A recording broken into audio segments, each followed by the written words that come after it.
The first meetup for 2026 is on the calendar. It is January 8th from 6 to 8 p.m. at the Bigfoot Lodge in Los Angeles. I will be there along with Josh Hallmark and Michelle Tucker from the True Crime Bullshit podcast. And we hope we get as many people as can make it to this event just so that we can hang out, get to know you, talk true crime, talk podcasting, and just really make some connections with our audience. You always hear from us. We'd like to hear from you. So again, that is January 8th from 6 to 8 p.m. at the Bigfoot Lodge in Los Angeles, and I hope to see you there.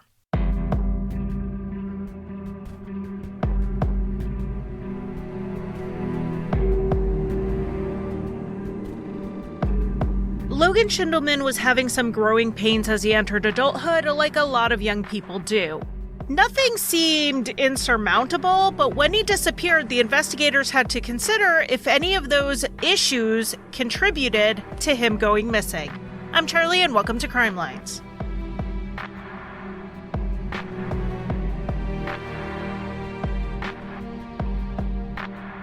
Hello and welcome back to the 12 Days of Crimelines, where we are covering 12 missing persons cases in December, and looking at my calendar, definitely into January. We are on case number 7. This is a case I found when I was watching the television show Disappeared, so obviously that was a source, but another major source was the Dateline podcast, Missing in America. We're talking about Logan Schiendelman today. He was born in Washington in June of 1996. And his mom, who was in her early 20s at the time, was already a single mom to a little girl, and this pregnancy with Logan was unexpected. She had met a man from Saudi Arabia who was only in the U.S. for a temporary stay, and they dated briefly until he returned home. It's not clear if he even knew about the pregnancy when he left. At this point, Logan's mother and sister were living with his grandmother, Ginny, in Tumwater, Washington, so that is where Logan also grew up. When he was still pretty little, his mom ended up moving out, but she left the kids with her mother. She was always active in their lives, but being a single mother and juggling the things she had, she decided it was best if Ginny was their legal guardian and the day-in, day-out parent. And Logan was a really good kid, did not cause his grandmother too much stress, and he was a good student in the way that he was one of those students who didn't really need to put a ton of effort into schoolwork to still get pretty good grades, and he also played varsity football in high school. Add in his charming personality, and pretty much everyone liked him. So, in high school, Logan had a pretty big group of friends, with probably 5 or 6 of those friends being really close to him. But that changed towards the end of his senior year in high school in the spring of 2014, when Logan left his friend group pretty abruptly. There was a cause for this, though it took some people by surprise that Logan was that upset about what happened. Logan was attending a party, and a girl started making racist comments in his direction, which included the use of slurs. It sounds like she tried to play it off as she was just joking, but that obviously does not make it okay. Logan's father was Saudi, and his mother was biracial. She had a white mom and a black dad. And Logan grew up in Tumwater, which was 80% white, and as one of the only multiracial people in his friend group, I'm sure Logan experienced issues along the way, but nothing that really got to him. But this got to him. He even called his grandmother to pick him up early from the party, which is something he had never done before. More than just what this girl said, Logan was deeply hurt that his friends didn't stand up for him. They said they didn't make the comments and they didn't condone the comments, so they didn't know why he was that angry at them. Giving them the benefit of the doubt, I think they just didn't know what to do in that moment, and this is why bystander intervention training is increasingly popular in schools as an anti-bullying measure. But Logan in this moment was feeling alone and othered by his friends, so he dropped them. Everyone has said that this is the only thing that happened leading up to Logan cutting off his friend group, but I imagine if Logan was here to discuss it with us, there were probably other things. things his friends didn't notice and maybe Logan never even brought up to them, that bothered him. It's not uncommon for people to laugh things off and convince themselves it's no big deal until it hits a breaking point. And someone being so overtly racist towards him and not feeling like his friends had his back, that was that breaking point for Logan. This change in friendships also meant Logan changed his college plans. He was supposed to go to school close to Tumwater, where a lot of his former friends were going, and he was even supposed to room with one of them. But Logan decided he needed more of a fresh start, and he wanted to go clear across the state to Washington State University in Pullman. His grandmother checked in with Logan to make sure that this was what he really needed to do, and once that was decided, she helped him get his last-minute application submitted and the move planned. Logan's old friends did not want to lose their friendship with him, so they would text him here and there and even message him on social media, and he would read those messages and ignore them. But Logan did talk to some other people over the summer between high school and college, and that was his maternal grandfather's family. So his grandmother Ginny, who raised him, is white, but his mother's father was black, and Logan never knew that side of the family. The families have different versions of why. They say Ginny kept the grandkids from them, and Ginny said they didn't really try to see them. They also don't seem to agree on the circumstances of Logan meeting them. It was set up by Logan's great-grandmother, Ginny's mom, and his grandfather's sister Tina said Logan hid it from Ginny, but Ginny said she actually knew about it. What I'm saying is they don't really agree on much, but we do know Logan met with the members of his grandfather's family, and he looked through photo albums, and he could see a family resemblance. Tina said he looked like his grandfather did at that age, and I can believe it because he resembles Tina, in my opinion. And I imagine this moment was particularly impactful for Logan, specifically because he had just experienced overt racism. He had been set apart in a group where he thought he belonged, and there was part of him trying to figure out where he did fit, so seeing people who looked like him was probably helpful. Then Logan moved out to Pullman for college, and he tried to find his place with his new friends at Washington State, which has a more diverse student body than he experienced in high school. And Logan enjoyed the social opportunities both on and off campus. And he enjoyed them a little too much. Like a lot of high school kids who barely had to study to get good grades, college was a wake-up call. The classes are harder and they're accelerated. And there are a lot of distractions at college, and you have no adults telling you to do your homework or to go to class. After Logan's first semester, his grandmother talked to him about his grades and his attendance, and he said he would do better in the spring, but he didn't. At the end of his first year at WSU, Logan was not going to be going back. He just wasn't ready for college life. So Logan was back in Tumwater, living with his grandmother, her husband, and his sister. In the year he had moved away, his sister's boyfriend had also moved in. The boyfriend had 2 small children who it sounds like weren't living there full-time, but they were definitely there during the boyfriend's parenting time. Logan did not love living in such a crowded house, but the big issue was the sister's boyfriend. He and Logan did not get along, and they mostly tried to avoid each other. This wasn't too hard for Logan because he did keep pretty busy. He started picking up any odd job he could. He worked in fast food, he worked for a laundry service that did the laundry for nursing homes, and he worked for his aunt and uncle who had a 5-acre farmstead nearby, and they always had chores for him to do. Logan did go out with some friends at times, but he also spent time at home playing video games, and Ginny also learned he had started smoking pot. Ginny wasn't particularly worried about how much he was playing video games or about his weed use.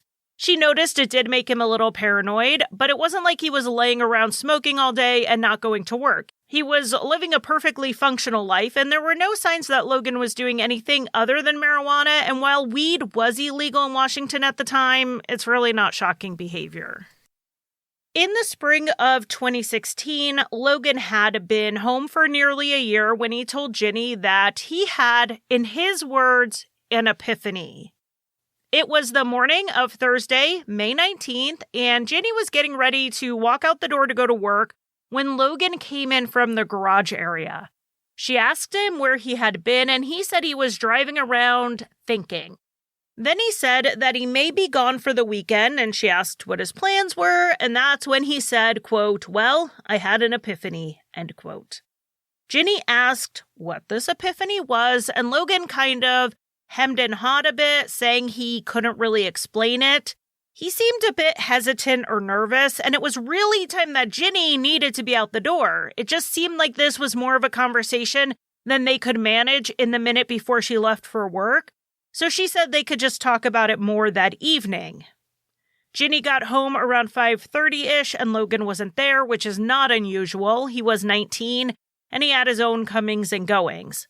Honestly, watching interviews with Ginny made me think that she and I are pretty similar when it comes to our parenting, particularly of young adult children. You really have to give them space to figure themselves out, and that's what she was doing with Logan. But she's also like me in that when he didn't come home at all that night, she did ping his phone to get the location. Being able to check a location on a cell phone is a parent's best friend or worst enemy. You really have to know how to use this feature and not let your anxiety control it, particularly when you're talking about older teen and young adult children. Ginny learned that Logan's cell phone showed that he was not that far away. He, or at least his phone, was in Olympia, really close to his mother's house. While Logan was known to go visit her, he didn't usually spend the night, but he was going through this whole finding himself thing, so it wasn't outside the realm of possibility that he would go stay there. So Ginny wasn't initially worried. The worry set in when Ginny didn't hear from Logan at all the next day. She had Logan's sister call her mom to see what was going on, and that's when they found out that Logan had not been to his mom's house, and she hadn't seen him in probably a week.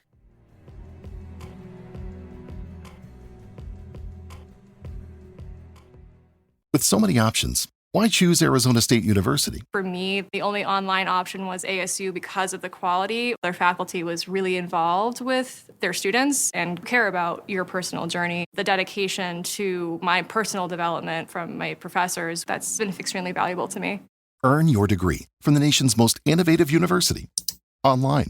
That's a degree better. Explore more than 350 plus undergraduate, graduate, and certificate programs at asuonline.asu.edu.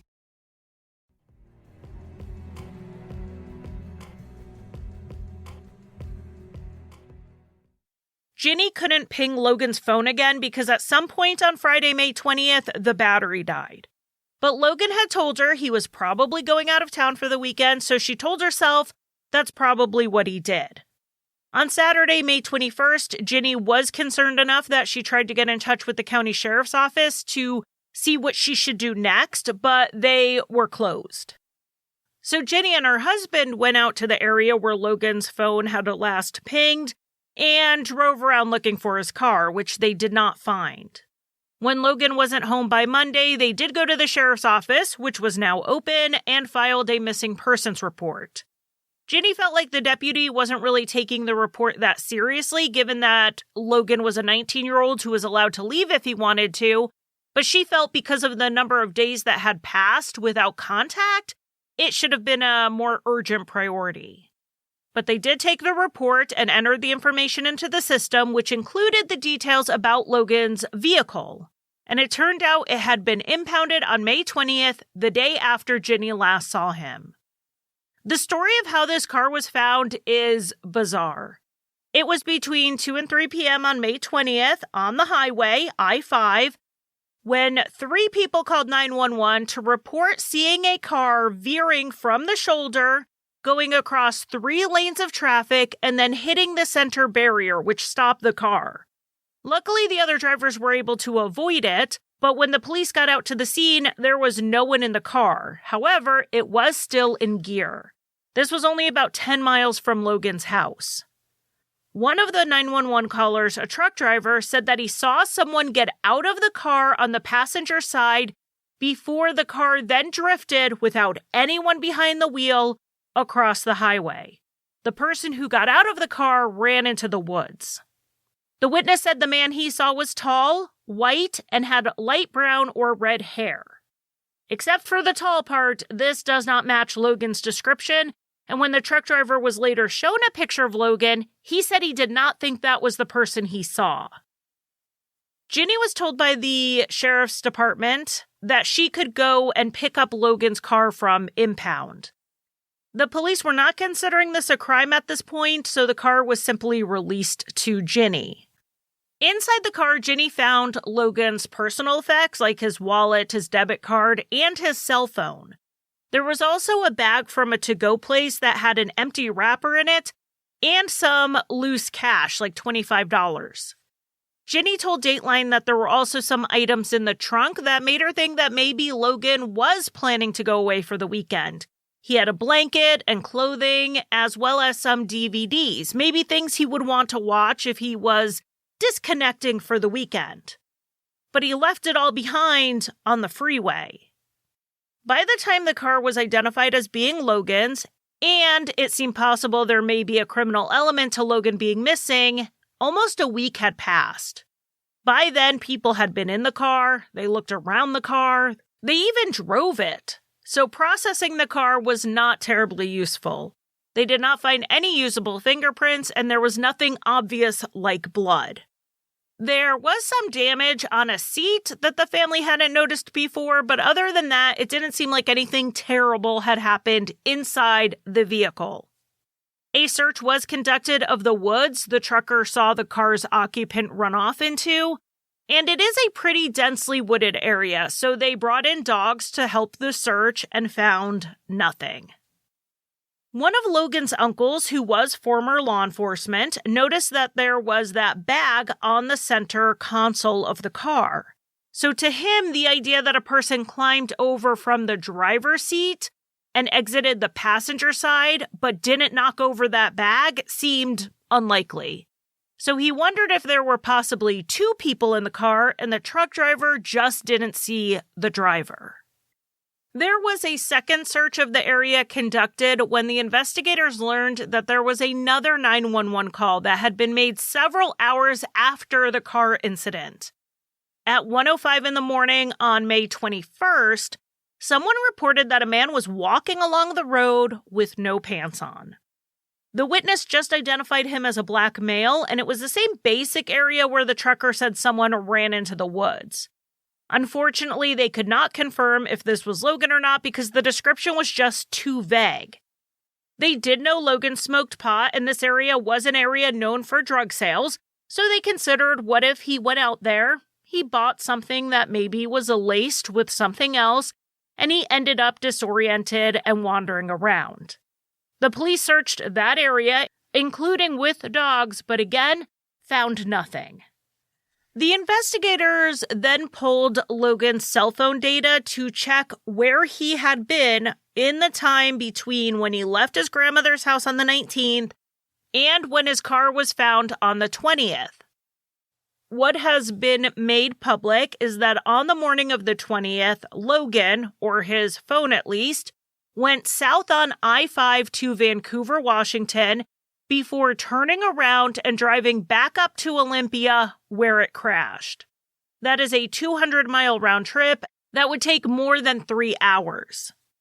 Because his phone was found in the car, they believed that it was with the car for this road trip. But was Logan with his phone in his car that whole time, or was he there for only part of that journey, or none of it? They didn't know. They checked with the jurisdictions the car and the phone passed through and checked with hospitals in that area, but no one seems to have made contact with Logan or the car. There was no obvious reason for Logan to go down to the Vancouver area, but they did have a clue of a reason he might go down there, and they found this in his phone. Logan had met someone who lived in Portland on a dating app, and Portland is not far from the southernmost ping on that road trip his phone went on. So the police thought maybe Logan was going down there to visit her, but she said that didn't happen. They hadn't met up at all yet, and they didn't have immediate plans to do so. The only thing she knew was that Logan was going through a stressful time, and he texted her something shortly before he disappeared about hoping he survived the week. He did not elaborate on what he meant by that, and I just heard that sentence from my own daughter's mouth recently during finals week. It really is the sort of thing you say when you're overwhelmed. But because Logan went missing days later, it makes you wonder if he meant survive, less figuratively and more literally. Was there something big going on that no one knew about? But even if Logan was just referring to life stresses, maybe this was some type of mental health crisis, and that either led to him wandering off or possibly self-harming. That is a theory that is on the table, but of course, if the truck driver did see someone other than Logan exiting the car, a third party being involved makes it seem much more likely that this was foul play. A more specific theory that some have put out there centers around Logan's sister's boyfriend. If you remember, Logan did not get along with him. And when Logan talked to his aunt about the situation, she tried to get some specifics about why he didn't like the boyfriend, but Logan was hesitant to talk about it. To her, it almost sounded like he was afraid to get into it. The boyfriend did have a criminal record, and yes, assault was on it, and domestic violence. So the police questioned him, and he initially denied that he and Logan even had beef, but then his alibi story kept changing. So he agreed to take a polygraph, and he was asked two important questions. One, were you involved in what happened to Logan? And two, do you know who was involved in Logan's disappearance? He answered no to both, and he passed. Lie detector results are weighed differently by different people, and it sounds like, in the interviews with Disappeared and Dateline, that the investigators do not lean towards the boyfriend being involved. But at least one family member did want to see him investigated more. The most recent lead that has been made public came in June of 2017 when a woman saw media coverage on the case and called the police. This is one of those times that shows us why continued media coverage is so important. This witness said she was driving on I-5 to get to work one morning in May of 2016, and she saw Logan's car parked on the side of the highway. She didn't think much of it until she was coming home later, and not only was the car still there, but the hood was up. She said she saw 3 men standing by the back of the car. One was black, and the other 2 were white.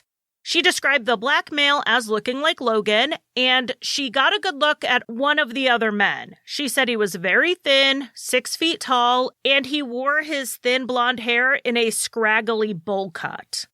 She said his clothes were noticeably ill-fitted, his tank top was too tight, and the jeans he wore were too short. The other man, who she only got a profile glance of, had shoulder-length hair and was wearing jeans and a flannel shirt. Tips like this coming in a year later have to be carefully vetted because while I don't doubt she's telling the truth to the best of her ability, was she sure it was the right day a year later and the right time? And are we sure she didn't see earlier news coverage that may have influenced her memory? We do have one clue that the police believe she's credible. They made a composite sketch of the man she got a good look at, the bowl cut guy, and they released it to the public. They usually don't do things like that unless they think it's a solid lead that can lead to more tips. But since then, the coverage on this case is more about continuing to bring awareness to a missing person and less about publicizing new information because very little new information has been released. Like so many cases we've talked about recently, it really is about getting the information in front of the right person. Logan Schiendelman was 19 years old when he went missing. If he was alive today, he would be 29. He is in the 5'11", 6-foot range, and at the time of his disappearance, he weighed around 160 pounds. He has black hair that he usually keeps very short and brown eyes. According to the Charlie Project, he was last seen in a black windbreaker, jeans, a white shirt, and possibly Nike shoes. His family is offering a reward, and they have a GoFundMe to fund both that reward and ongoing search and awareness efforts. If you think you see Logan, snap a picture with your phone if it is safe to do so and call the Thurston County Sheriff's non-emergency dispatch at 360-786-5500. And if you have any information or tips, you can remain anonymous by calling CrimeStoppers at 1-800-577-8477. Both of these numbers and the link to the GoFundMe will be in the show notes.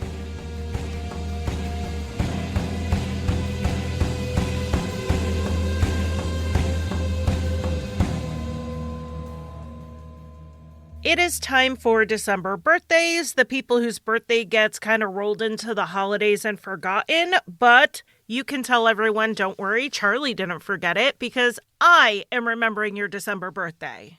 And if I do miss you, if you didn't get it in on time, that is fine. Just let me know and I will give you a shout out next month, which is what I'm doing for Angela. Happy belated November birthday. And now for our December birthdays. I want to say a very happy birthday to Patrick, Jill, Maria, Kilogram Jam, great name, Mandy, Shashi, Jack, and Alyssa. I hope you carved out some time to celebrate your birthdays, and I hope the new year is one that treats you well. From me to you, happy birthday.